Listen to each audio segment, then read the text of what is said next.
2 సంవత్సరాల కాలంలో వీళ్ళ బిల్లులు ఇయ్యలేని మంత్రులు, వీళ్ళ పని చేయలేని మంత్రులు, వీళ్ళ సమస్యలు పరిష్కరించలేని మంత్రులు రేపు మాకు ఓటేయండి మళ్ళీ మేము 3 ఏళ్ళు పనిచేస్తామని చెప్తే ఎవరు నమ్ముతారు? ఎట్లా నమ్ముతారు? ఇవాళ బీఆర్ఎస్ పార్టీ ఏమో ఆనాడు బిల్లులు పెండింగ్ పెట్టింది వాళ్ళు, గ్రామ పంచాయతీలను నిర్వీర్యం చేసింది వాళ్ళు. ఇవాళ మళ్ళీ మాకు ఓటేయండి అంటే నీ చేతిలో ఏమున్నది? కత్తి కాదు, నీ నెత్తి కాదు, నువ్వు గెలిచి చేసేది కూడా ఏం లేదు. ఇవాళ అధికార పార్టీని కూడా, కాంగ్రెస్ పార్టీని కూడా, ప్రభుత్వాన్ని కూడా 2 ఏళ్ళుగా చూస్తూ ఉన్నారు కాబట్టి మీ మీద నమ్మకం లేదు కాబట్టి ఇవాళ అంతో ఇంతో గ్రామీణ ప్రాంతాలలో పెరిగిన చెట్లు కావచ్చు, పారే మురికి కాలువలు కావచ్చు, నడిచే సిమెంట్ రోడ్లు కావచ్చు, కనపడుతున్నటువంటి గ్రామ పంచాయతీ భవనాలు కావచ్చు, అంగన్వాడీ భవనాలు కావచ్చు, కట్టిన రైతు వేదికలు కావచ్చు, ఇవాళ శ్మశాన వాటికలు కావచ్చు, లేదా తడి చెత్త పొడి చెత్త షెడ్లు కావచ్చు, ఇవన్నీ కూడా కేంద్ర ప్రభుత్వ నిధుల ద్వారా అయినాయి తప్ప ఇంకోటి కాదు.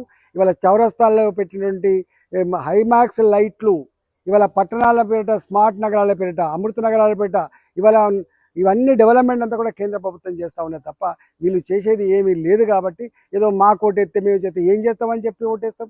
అందుకని ప్రజలు గమనించమని చెప్పి కోరుతా ఉన్నా. దయచేసి వీళ్ళ మాయమాటలు నమ్మి మనం ఓటేస్తే మళ్ళీ మోసపోయేటువంటి ఆస్కారం ఉందని చెప్పి భావిస్తూ ఉన్నా.